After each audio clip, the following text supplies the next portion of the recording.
الحمدللہ والصلاة والسلام علی اشرف الانبیاء والمرسلین اما بعد۔ رسول کی اطاعت ہی رحمان کی اطاعت ہے، رسول کی اطاعت ہی رحمان کی اطاعت ہے، وگرنہ جھانک کر دیکھو قرآن میں صراحت ہے۔ گر حدیث ہی حجت نہیں تو قرآن کی فقاہت نہیں، قرآن خود کہہ رہا ہے حدیث ہی وضاحت ہے۔ جنت ہو منزل تمہاری جانو تم قرآن کو، مان کر حدیث تم حاصل کرو رحمان کو، دونوں میں تمہاری نجات کی ضمانت ہے۔ رسول کی اطاعت ہی رحمان کی اطاعت ہے۔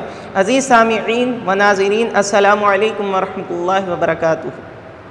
آج موجودہ اس دور کے اندر کئی فتنے رونما ہوئے، ان تمام فتنوں میں تیزی کے ساتھ پروان چڑھنے والا فتنہ انکار حدیث، منکرین حدیث کا فتنہ ہے۔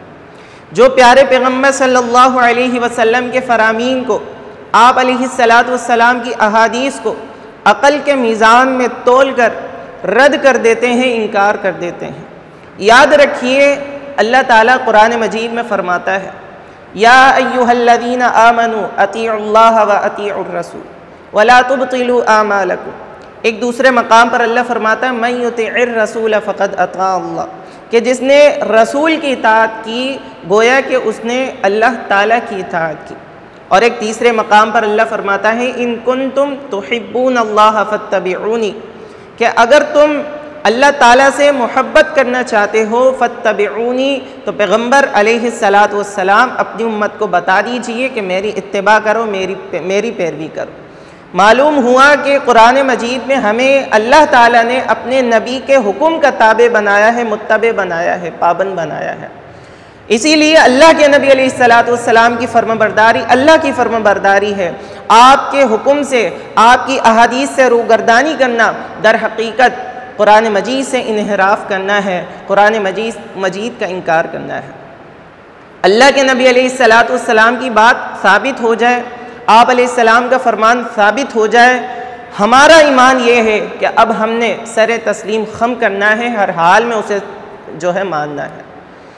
اور یہی عقیدہ اسلاف امت کا عقیدہ تھا، اور یہی عقیدہ امت میں سے افضل البشر سیدنا ابو بکر صدیق رضی اللہ تعالی عنہ نے اس وقت پیش کیا تھا کہ جب کفار نے واقعہ معراج کو عقل کی کسوٹی پر ناپ کر تول کر اس کا انکار کر دیا تھا۔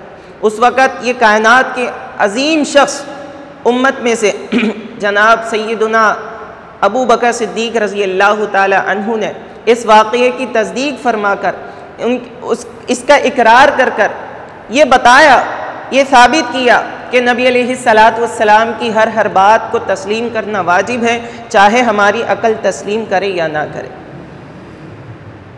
بیت المقدس کے متعلق کفار کے سوالات کا جواب دینے کے لیے بیت المقدس کا نبی اکرم صلی اللہ علیہ وسلم کے سامنے آ جانا اللہ کے حکم سے تھا، اور یہ صحیح بخاری میں موجود ہے۔ لیکن منکرین حدیث نے عقل کو معیار بنا کر اس واقعہ کا، اس حدیث کا بھی انکار کر دیا۔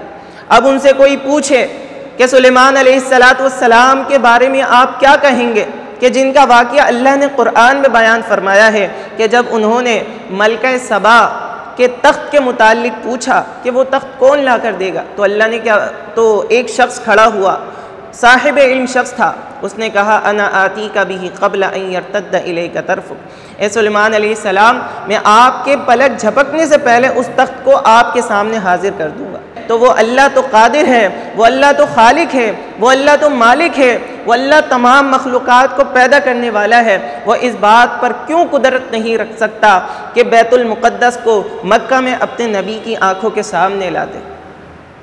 نبی علیہ السلام کے سامنے کھایا جانے والا لقمہ یا روٹی کا ٹکڑا اگر تسبیح کرتا ہے تو منکرین حدیث کے ہاں عقل کے خلاف ہے۔ لیکن جب اللہ قرآن میں فرمایا تسبح لہ السماوات السبع والارض ومن فیہن، کہ زمین و آسمان اور ان کے درمیان موجود ہر چیز اللہ کی تسبیح کرتی ہے، تو منکرین حدیث کے بات سمجھ میں آ جاتی ہے، ان کے عقل میں یہ بات آ جاتی ہے۔ کیوں؟ کیونکہ قرآن نے کہا ہے۔ اللہ فرماتا ہے وَلَٰكِن لَا تَفْقَهُونَ تَسْبِيحَهُمْ، ان کی تسبیحات کو، ان کی تحمیدات کو، ان کے ذکر و اذکار کو تم نہیں سمجھ سکتے۔ یہ خود اللہ تعالیٰ عقل کے پجاریوں کو پیغام دے رہا ہے کہ دیکھو عقل کوئی معیار نہیں، عقل کوئی کسوٹی نہیں کہ جس کی بنا پر تم حدیث کا انکار کر دیتے ہو، بلکہ ایمان کا تقاضا کیا ہے، شریعت کا تقاضا کیا ہے، دین کا تقاضا کیا ہے۔ اللہ کے نبی علیہ السلام کا فرمان آ گیا، حکم ثابت ہو گیا، ہم نے سر تسلیم خم کرنا ہے۔ صحیح بخاری میں موجود سورج کا عرش کے نیچے سجدہ کرنے والی روایت کو منکرین حدیث نے عقل کے خلاف کہہ کر رد کر دیا، انکار کر دیا۔ اللہ اکبر کبیرہ۔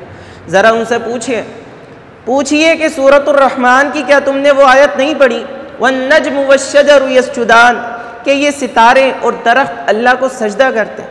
اب تمہارا ایمان ستارے اور درخت کے سجدہ کرنے پر تو ہے، لیکن پھر تم حدیث میں سورج کے سجدہ کرنے پر کیوں اعتراض کرتے ہو؟ اللہ اکبر کبیرہ۔